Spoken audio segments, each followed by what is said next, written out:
Bom dia, eu espero que vocês tenham um domingo maravilhoso. Eu escolhi hoje, nesse lugar bonito, ó como é que tá. Não sei se vocês conseguem ver o sol, ó. Que delícia de lugar. Para falar para vocês sobre por que as palavras machucam tanto. Esse é um assunto que é muito importante a gente parar para refletir. Infelizmente, a gente vive numa sociedade pouco consciente sobre as coisas, né? A gente mais remedia do que desenvolve consciência. E eu estou aqui para ajudar, o que eu puder fazer para que as pessoas ampliem a capacidade de conscientização sobre as coisas, os fatores que nos conduzem ao adoecimento e às vezes ao adoecimento tão grande, tão forte, que as pessoas acreditam que o suicídio é a única saída. Então a gente sabe que as palavras ferem, que as palavras machucam, mas a gente não sabe por quê, o que está por trás desse mecanismo. E é isso que eu vou falar aqui para vocês hoje. É muito importante a gente parar para pensar, né? Vocês já devem ter sentido isso, que alguma coisa que foi dita para vocês doeu mais do que uma surra. Também já devem ter passado por uma situação onde vocês falaram coisas e se precipitaram e depois pensaram e falaram para si mesmo, né? Por que eu falei isso? Eu não deveria ter dito isso, mas quando eu vi eu já tinha falado, e aí a palavra aposta, né? A gente não tem como apagar mais. Então nós vivemos sempre nesse limite, né? Uma hora alguém fala alguma coisa pra gente que machuca, uma hora somos nós que falamos alguma coisa para outra pessoa e ela sente dor. São as feridas emocionais, né?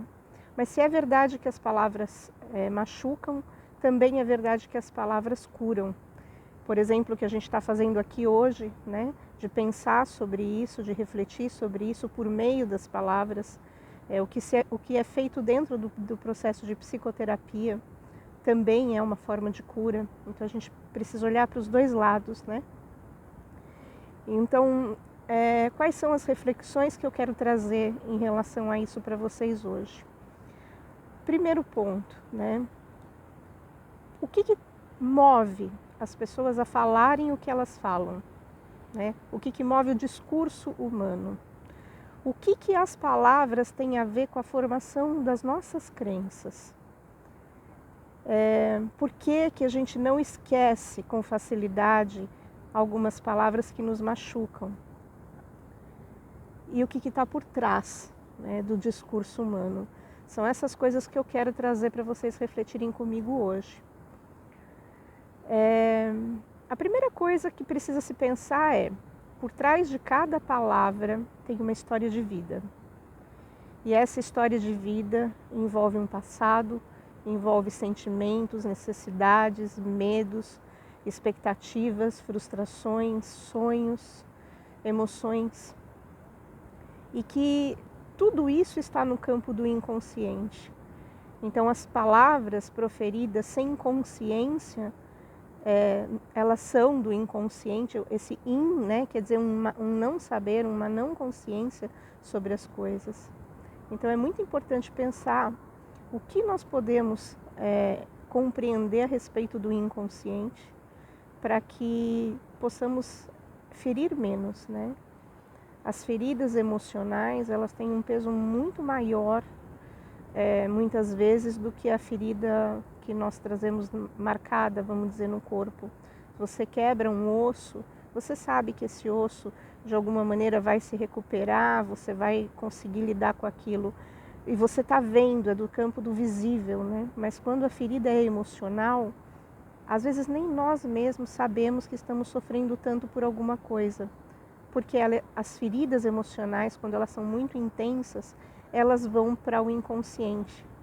Uma caixinha da memória nossa inconsciente, né? Então, eu não sei se é inconsciente, eu simplesmente não sei. E em que momento o ser humano, pela primeira vez, né, na vida dele, ele escuta uma palavra e ele é impactado por isso? no ventre materno, né? O ventre materno é o primeiro ambiente que o ser humano existe, né? E ele escuta o que está dentro do corpo da mãe e o que está fora do corpo da mãe. Então as palavras começam a gerar sentimentos já dentro do útero materno. Tudo aquilo que a gente fala dentro de um determinado ambiente, ele tem um impacto pessoal e coletivo. E são nas 2 primeiras décadas da nossa vida que nós vamos formar o que a gente chama de identidade no mundo. É quem eu sou, né? Então, como eu me vejo, como eu vejo as pessoas, como eu vejo cada situação no mundo tem a ver com essa minha identidade. E essa identidade é formada nas 2 primeiras décadas de vida. Então, todos os ambientes onde nós estamos inseridos, desde o ventre materno até a vida adulta, está nos auxiliando a descobrir quem nós somos e quem o outro é e o que nós devemos esperar ou não deste mundo e de nós mesmos, né? Uma criança, por exemplo, que escuta muito que ela é burra, ela acredita naquilo. E ela não espera ser inteligente. E ela vive como uma pessoa que vai ser burra a vida toda. Enquanto ela não tiver um despertar de consciência sobre si, né, que ela perceber as próprias capacidades, ela vai continuar vivendo como se esta fosse uma verdade absoluta. Eu não tenho capacidade de inteligência. Percebe como isso é delicado, né? Então, existe uma estrutura mental fisiológica que interage junto com o nosso corpo, captando sentidos, cheiros, aquilo que você vê, aquilo que você escuta, a sensação do toque, paladar.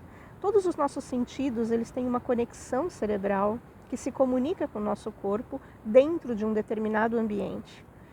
Então, se você teve uma péssima experiência num determinado lugar, provavelmente você não sabe por quê, mas se você volta naquele lugar, você tem uma sensação ruim, como se você precisasse se proteger de alguma coisa. Essa linha de raciocínio a gente vai tendo para poder entender que uma palavra dita sem consciência é uma palavra rasa, é um julgamento precipitado de alguma coisa. Ela é desprovida da consciência, da lógica, da razão. Uma querida amiga minha, uma vez ela disse assim para mim: Priscila, um texto fora do contexto é um pretexto. E eu fiquei anos refletindo sobre isso, né? Porque as palavras soltas, sem consciência, elas são um pretexto. Elas não consideram o contexto das coisas que nós precisamos considerar para poder julgar, né, se aquilo realmente teve uma intencionalidade de ferir. Enquanto o ser humano não desenvolve esta autoconsciência sobre si mesmo e sobre as outras pessoas e sobre o mundo em que ele vive, a história passada de geração para geração que formou as crenças que os nossos pais, os nossos avós e bisavós foram tendo no decorrer da vida, nós vamos falar coisas sem sentido. Sabe como uma música que você decora o refrão e você esquece a letra? Então, é um pretexto, né? Porque se eu desconsidero o contexto da letra e fico só com o refrão, o que de fato eu sei? Mas a gente grava o refrão e não grava a letra da música. É como se fôssemos papagaios a repetir coisas, né? Vocês já devem ter visto, por exemplo, quem tem filha mulher, ou até o filho menino também, que olha a mãe e aí você vê ela lá pondo salto alto, querendo passar batom, né? Imitando a mãe, escuta alguma coisa na escola ou em algum lugar e quando você vê ela está repetindo e você pergunta, mas você sabe o que você está falando? E a criança fala, não. Né? Tipo, fulano falou, mas o que quer dizer isso a pessoa não sabe, né? Então, são várias coisas que a gente vai desenvolvendo a compreensão, né, do que eu quero dizer. Mas as palavras desprovidas de consciência formam pessoas como se fôssemos papagaios, que a gente fica repetindo coisas desprovidas de lógica. Isso precisa ficar muito registrado na nossa mente. E aí você deve estar se perguntando, mas Priscila, em que momento então a gente sabe o que está falando? E só o fato da gente saber o que está falando muda alguma coisa? Muda. Por quê? Porque quando você tem consciência das coisas, provavelmente você vai desenvolver o aprendizado sobre alguma coisa. O ser humano, ele é naturalmente curioso, né? Você veja se tiver um filme de suspense, uma história que alguém começa a contar para vocês querem saber o final. Todos nós queremos saber o final, a gente é estimulado a entender as coisas o tempo inteiro, a gente é curioso. O ser humano é um ser curioso por natureza humana.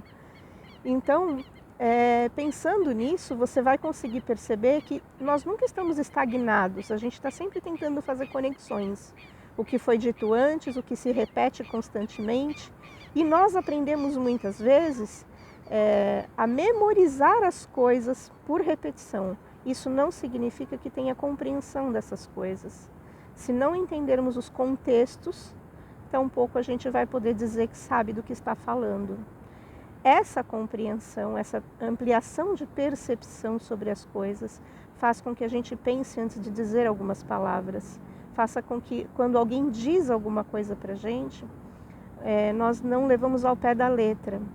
Muitas vezes a gente sabe que aquilo que a pessoa fala para a gente diz mais sobre os sentimentos que ela tem do que sobre nós, né? É um olhar dela e esse olhar ele está completamente envolvido, atrelado a memórias passadas, a sentimentos, necessidades, medos passados. Então, nós não temos como saber o que vai ferir alguém, mas você tem como saber que aquilo não é com você. Então, não dói tanto, não machuca tanto. Na psicoterapia, a gente primeiro trabalha o autoconhecimento. A pessoa procurar saber quem ela é, de onde vieram as próprias crenças, quais foram as coisas que foram faladas para ela no decorrer das 2 primeiras décadas de vida dela, quando ela estava formando a identidade dela no mundo, a crença que ela tinha, né, sobre ela, o que ela acredita que ela é e o que ela ouviu a respeito do mundo, ouviu e sentiu a respeito das pessoas, faz com que ela ou se abra, seja mais extrovertida, ou se feche, ou tenha medo de tudo, ou seja extremamente corajosa. Por isso que é tão importante a gente ajudar as crianças a pensar sobre as coisas, né? A raciocinar sobre as coisas, não dar respostas prontas para as crianças. Quando elas vêm com uma pergunta, devolva outra pergunta, porque são essas perguntas que vão fazer com que ela desenvolva aprendizado. O que é o aprendizado? Se a gente parar para pensar, é a capacidade que o ser humano tem de mudar, né? E eu não tenho como mudar se eu nem me percebo, se eu nem percebo o contexto. Eu não tenho como promover mudanças se eu não me ligo nas coisas, né? Então, eu preciso estar consciente das coisas para poder fazer mudanças na minha vida. E quando eu mudo alguma coisa na minha vida, eu tive um aprendizado. Senão eu estou estagnada no tempo, eu estou parada no tempo, só reproduzindo o que o mundo me estimula a reproduzir. Então, não fiquem com as palavras soltas, com julgamentos rasos. Não tragam isso para o coração de vocês. Maior parte da população hoje fala palavras desconectadas. Nem o nosso sistema de ensino nos preparou para pensar. Hoje nós estamos vivendo uma nova era que nos impulsiona a ter mentes criativas. Nós não temos outra saída, nós vivemos o momento da inteligência artificial. E ou a gente aprende a aprender e se reinventar e lidar com satisfação com as mudanças e promover mudanças, ou a gente vai ser sugado por esse mundo tecnológico. Então a gente precisa começar a desenvolver autoconhecimento, sim, né? Eu preciso me posicionar, eu preciso olhar e pensar, bom, eu ouvi isso a minha vida inteira e por conta de ter escutado isso a minha vida inteira, eu acreditei nisso a vida inteira. Vamos duvidar disso, vamos repensar isso faz sentido para você? Isso é funcional para a sua vida ou não? Né? Isso mais te causa prejuízo e dor do que benefício, do que autodesenvolvimento. Então, essa linha de raciocínio é muito importante para a gente não deixar que as palavras tenham este poder né, de ser tão cruéis com o nosso sistema emocional. Gerir os nossos sentimentos, as nossas emoções, não é um luxo, é uma questão de sobrevivência no mundo.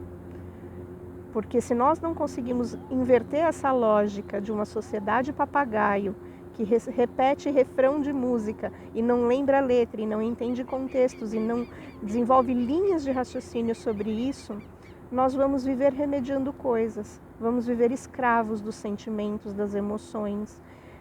Como dizia na música do meu pai, né, animais irracionais. Nessa música ele diz assim: somos todos animais irracionais, levantamos, guerreamos e deitamos e rezamos antes, a vida é um sonho e nada mais.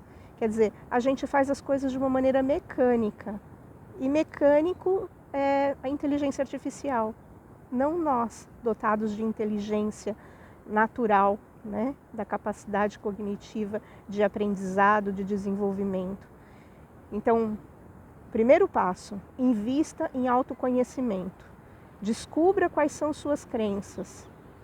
À medida que você vai descobrindo o que você sente, porque você pensa dessa maneira, você vai linkando isso com a história de vida das outras pessoas e você vai pensando como que essas pessoas que conviveram com você durante a formação da sua identidade, né, na sua infância, na sua adolescência, como que elas viveram, quais foram as crenças que elas tiveram, e os avós delas e os bisavós dela, o que foi passado de geração para geração, você vai entender o impacto do coletivo no mundo individual, né?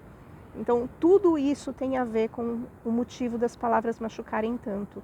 De geração para geração, nós temos perpetuado dor, nós temos perpetuado o terror psíquico, nós temos acreditado que dor em algum momento se transforma em ganho, mas não precisa ser assim. Nós somos capazes de evoluir sem produzir dor. Nós somos inteligentes para isso. Temos essas capacidades preservadas. Cada um de nós temos essas capacidades preservadas. Então não podemos nos esquecer disso. À medida que você se conhece, então a gente caminha para o autodesenvolvimento. Esse autodesenvolvimento é você começar a perceber o mundo que você vive e o que você pode fazer para fazer a diferença na vida das pessoas e na sua própria vida. É a hora de viver em paz, é a hora de você viver a plenitude da vida, o sentido da vida. Eu espero que esse vídeo que eu fiz tenha ajudado você a compreender o poder das palavras e também como que nós podemos modificar esse mundo nosso que mais agride do que acolhe, né? E não achar que o mundo é contra nós, mas nós podemos ajudar o mundo a se tornar um ambiente melhor, mais consciente, mais evoluído, capaz de mudar e aprender com essas mudanças, de se recriar todos os dias. Se esse conteúdo que eu gravei nesse vídeo fez sentido para você, você gostou, curte, compartilha com as pessoas que você acredita que precisam ouvir isso, precisam compreender isso. Se inscreve no meu canal do YouTube, é um canal que eu acabei de criar, é novinho, mas eu vou estar postando coisas sempre direcionadas à autoconsciência, ao autodesenvolvimento, por que as pessoas adoecem, vocês vão ter conteúdos sempre novos e eu provavelmente vou falar coisas que outros canais vocês não vão estar ouvindo. Eu tenho a intenção de ampliar consciência e percepção das coisas com esse canal no YouTube, tá bom? E me diz, né? Você já foi ferido por palavras? Já falou coisas e se arrependeu?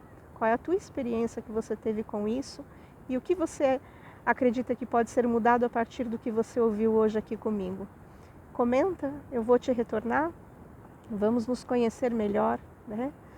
Agora a internet facilita isso e a gente precisa aproveitar o lado bom da tecnologia, tá bem? Um beijo enorme para todos vocês, fiquem com Deus e depois eu vou postar um vídeo falando um pouquinho sobre a natureza, explicando para a gente o que acontece quando a gente se sente ameaçado, como que o ser humano age e a natureza mostra para a gente isso, para que possamos refletir, tá bem? Beijo, fiquem bem, excelente domingo para todos vocês.